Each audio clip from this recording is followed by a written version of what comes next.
Greetings and welcome to another edition of The Fan Perspective. I'm your host Nathan Now, and after another weekend of NBA action, here's what stands out to me right now. Oklahoma City finds themselves on a wonderful winning streak. They have now won 10 games in a row. 10. Meanwhile, the Clippers have won 9 in a row. And the second hottest teams in the league are the Knicks and Timberwolves, who have each won 4 in a row. The Lakers had lost 8 out of 10 games, but they had a very easy weekend and they now find themselves on a 10-game winning streak, which that kind of tells you how shitty your season is when your 2-game winning streak is somehow better than a 10-game winning streak.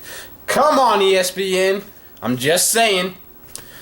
And the New Orleans Hornets have lost 7 in a row, 9 of the last 10. The only team playing worse than those guys right now are the Charlotte Bobcats, who are currently on an 11-game losing streak. The Spurs and Thunder currently lead the league with 19 wins each. The Thunder only have 4 losses, while the Spurs have 6.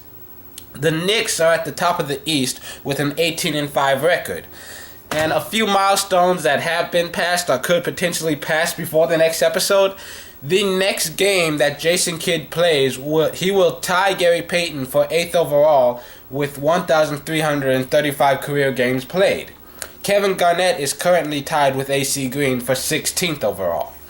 Paul Pierce is 2 made 3-pointers behind Dale Ellis for 7th overall. Kobe is now tied with Glenn Rice for 12th with 1,559. J.R. Smith got his 1,000th, and Earl Watson needs 3 more to get to his 500th. Paul Pierce is 11 made free throws behind Reggie Miller for 12th all-time.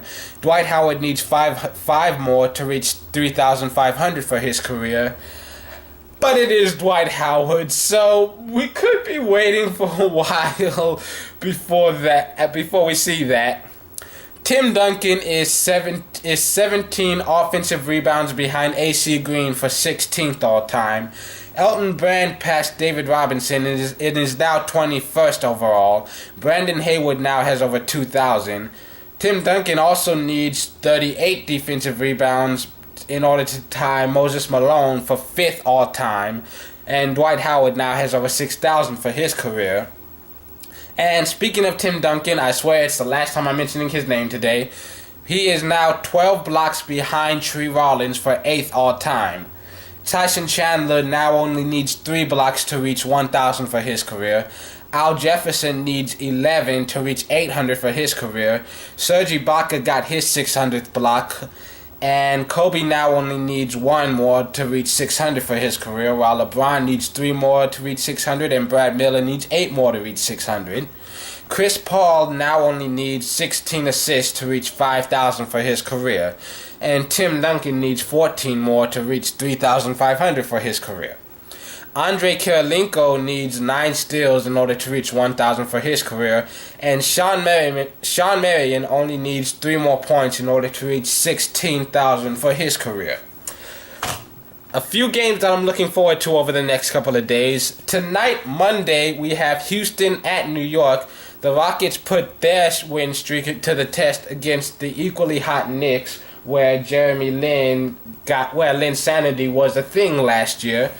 And so far, Houston has barely even tasted Linsanity, so we'll see if he can try and get it going again. And also, we have the Spurs at the Thunder, and when the 2 top teams in the Western Conference go at it, you know it's going to be a show.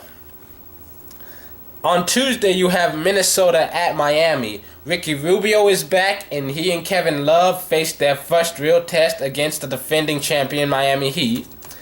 And then you have Boston at Chicago, 2 defensive teams. They've had their few struggles, but you know this is going to be a grinded out game. It's going to be tough physical contest. You also have Indiana at Milwaukee.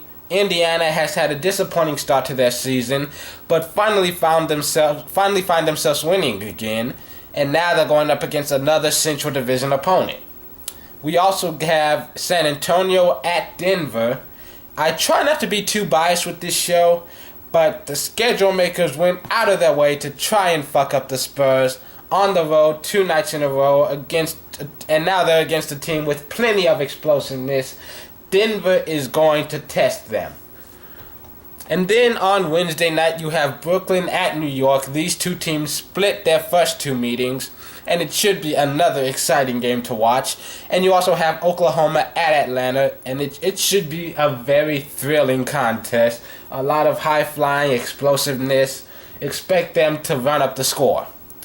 That's it. That's all I have for you right now. Tune in Thursday for another edition of NBA Weekly. Tune in tomorrow for reflections from Week 15 in the NFL. I am Nathan Nile. This has been the Fan Perspective. Have a happy Monday.